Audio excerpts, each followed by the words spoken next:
Assalamualaikum warahmatullahi wabarakatuh. Perkenalkan, saya Andika Juardin dengan NIM A1J11847.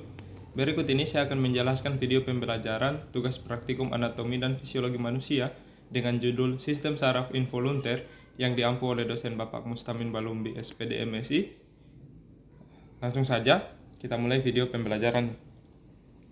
Dalam tubuh manusia, sistem saraf ini terbagi menjadi dua, yakni sistem saraf pusat dan sistem saraf tepi. Pada video kali ini, kita akan membahas sistem saraf tepi, di mana terkhusus bagian sistem saraf otonom. Pada sistem saraf otonom terbagi lagi menjadi dua, yaitu sistem saraf simpatis dan sistem saraf parasimpatis. Pertama-tama, kita akan menjelaskan sistem saraf parasimpatis, di mana sistem saraf parasimpatis ini disebut juga resting and digesting system, yang berfungsi untuk memastikan tubuh menggunakan seminimal mungkin energi tubuh. Adapun jarak saraf cranialis parasimpatis yaitu 1.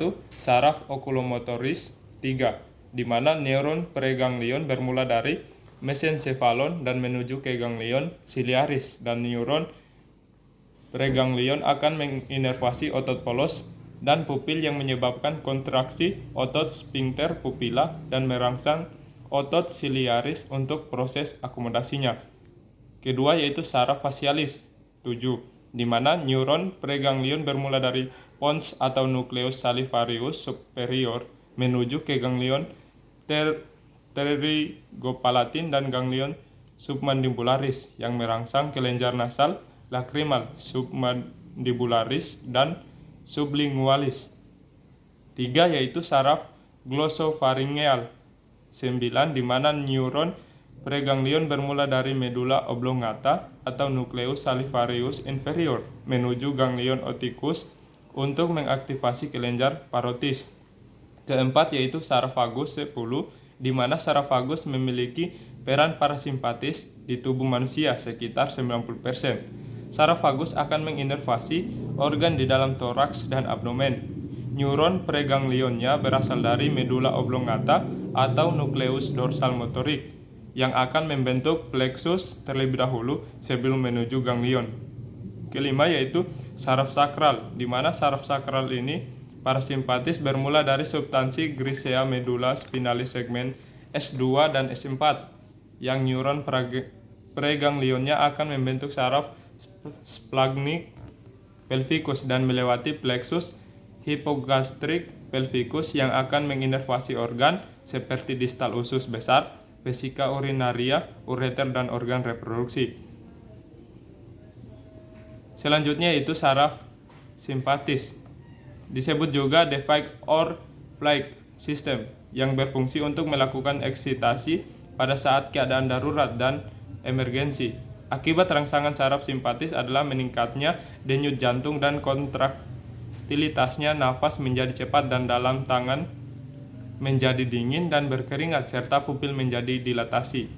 Adapun jarak simpatis sebagai berikut. 1. Jaras ke kepala, di mana neuron preganglion berasal dari T1 sampai T4 akan naik menuju ganglion cervical superior dan akan mempengaruhi seperti kulit dan pembuluh darah daerah kepala, mengaktifasi otot sphincter, dilator pupil, menghambat kelenjar nasal sublingualis sehingga menyebabkan mulut kering, dan juga ada yang ke jantung.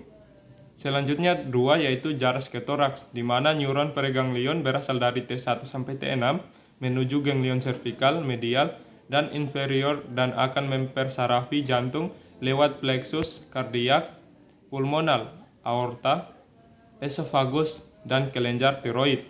Ketiga yaitu jaras ke abdomen, di mana neuron preganglionnya berasal dari T5 sampai L2 menuju saraf splagnic dan akan bersinapsis di ganglion celiaca dan mesentericum dan akan mempersarafi seperti lambung, usus hati, limfa, dan ginjal.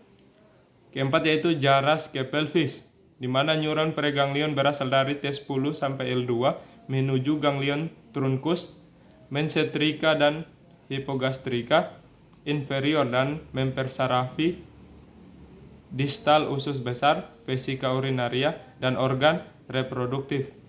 Kelima yaitu jaras ke medula adrenal, di mana sebagian saraf dari celiaka dan bersinapsi di medula adrenal yang juga disebut sebagai modified sympathetic ganglion. Hal ini disebabkan karena medula adrenal dianggap sebagai postganglion.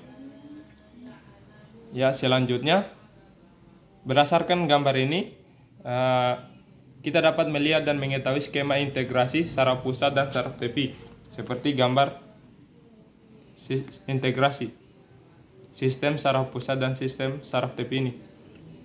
Ya, di mana sistem saraf pusat menjadi tempat pengendalian dari stimulus dan juga respon otak dan tulang belakang. Adapun sistem saraf tepi berfungsi menyampaikan dan menerima respon dari sistem saraf pusat menuju ke organ efektor atau organ yang ditargetkan. Ya, demikian video pembelajaran saya tentang video pembelajaran praktikum anatomi dan fisiologi manusia dengan judul sistem saraf involunter. Saya akhiri. Wassalamualaikum warahmatullahi wabarakatuh.